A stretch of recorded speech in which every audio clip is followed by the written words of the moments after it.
On the edge of a quiet town stood a lonely farmhouse, its walls worn with age, its fields alive with the labor of a single mother and her son.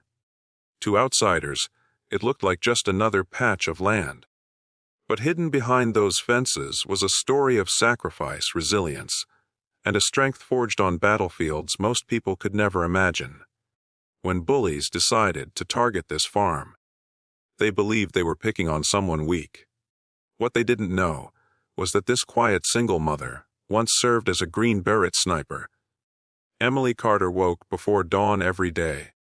The rooster crowed, the old wood floors creaked beneath her boots, and the smell of coffee filled the air. Her 10-year-old son, Ethan, was always still asleep, wrapped in blankets upstairs. Emily liked it that way. She wanted his childhood to be filled with dreams and safety. Two things she had fought for with everything she had. Her life now revolved around this farm, mending fences, tending to crops, feeding animals. It wasn't easy, but she welcomed the struggle. After years of war, she craved the silence of wide fields and the peace of raising her boy away from chaos. But peace never lasts forever. It started with small pranks. A group of local teenagers, sons of wealthy families, arrogant and untouchable, cut through her fields on dirt bikes. They left trash behind, painted crude words on her barn, and laughed when she yelled for them to stop. Emily tried patience first. She fixed her fences. She painted over their graffiti. She stayed quiet, hoping they'd get bored. But cruelty, once unchecked, grows bolder. One morning, Emily woke to find tire marks across her crops, an entire row destroyed. A week later, she found her chicken coop smashed open, feathers scattered like snow, and her animals slaughtered for sport. The final blow came when Ethan's treehouse, something he and his mother had built together, plank by plank, was burned to ash. That night, Ethan sat at the kitchen table, his small hands trembling. "Mom," he whispered, "are we safe here?" Emily swallowed the lump in her throat and pulled him into her arms. "Yes, baby. As long as I'm here, no one will hurt you."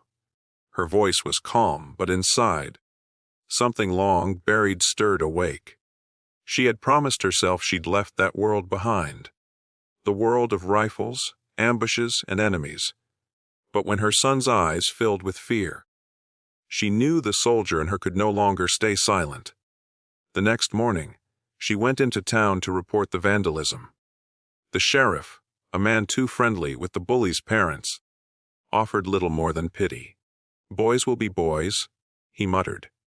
"Don't escalate things." Emily walked out with her jaw clenched. She had heard those words before, in different languages, in different lands. Weak men always excuse cruelty, and she had never been the kind of woman who waited for someone else to protect her.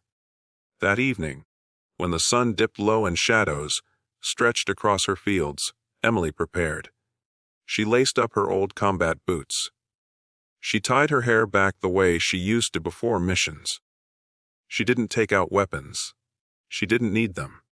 Her greatest weapon had always been her mind, her precision, her ability to stay calm when fear swallowed others whole. The bullies arrived just as she expected. 3 trucks rumbling down the dirt road, headlights cutting across her land. Laughter spilled into the night as they waved beer bottles and shouted insults. They thought she was just a quiet single mother. They thought she was afraid. They were wrong. Emily watched from the porch, her figure framed in the glow of the house light. Her voice cut through their noise, steady, commanding, impossible to ignore. "You've had your fun," she said, "but it ends tonight." The boys exchanged looks, smirking. One of them, tall and broad, stepped forward with a crowbar in hand. "What are you going to do, lady? Call the sheriff? He doesn't care." "Nobody does." Emily's eyes narrowed. "You should have stayed away." The boy lunged forward, raising the crowbar. But before he could swing, Emily moved. Years of training came back like muscle memory. In a blink, she twisted his wrist, disarmed him, and swept his legs out from under him. He hit the dirt hard, gasping for breath. The other boys froze. The woman they mocked had just dismantled their strongest friend in seconds. One stammered, What the hell?" Emily stepped forward, her boots crunching on gravel. Her eyes were cold, steady, the eyes of someone who had stared down death and never blinked. "You think I'm just a farmer? I've ended wars on foreign soil before you learned how to drive. You come back here, and I promise you'll regret it in ways you can't imagine." Silence fell. For the first time, the boys felt fear. The kind of fear that stripped away arrogance and left only truth. They scrambled back to their trucks, dragging their injured friend, engines roaring as they fled into the night. From the upstairs window, Ethan had watched everything. His mother stood in the moonlight unshaken, her shadow stretching long across the field. To him, she wasn't just a mom anymore. She was a protector, a guardian, someone far stronger than he had ever imagined. Days passed, then weeks. The bullies never returned. Word spread quietly through town, though no one knew the full story. Some whispered she had military training. Others said she had scared the boys so badly they couldn't even talk about it. Emily didn't care what they believed.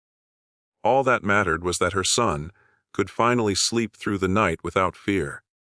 One evening, as the sun painted the sky gold, Ethan climbed onto the porch beside her. He looked up at her, curiosity shining in his eyes. "Mom, why didn't you ever tell me you were a soldier?" Emily wrapped an arm around him, pulling him close. "Because I wanted you to see me as your mom first. But when the world pushes too hard, sometimes we have to remind it who we really are." Ethan smiled, leaning against her. For the first time in weeks, he looked peaceful.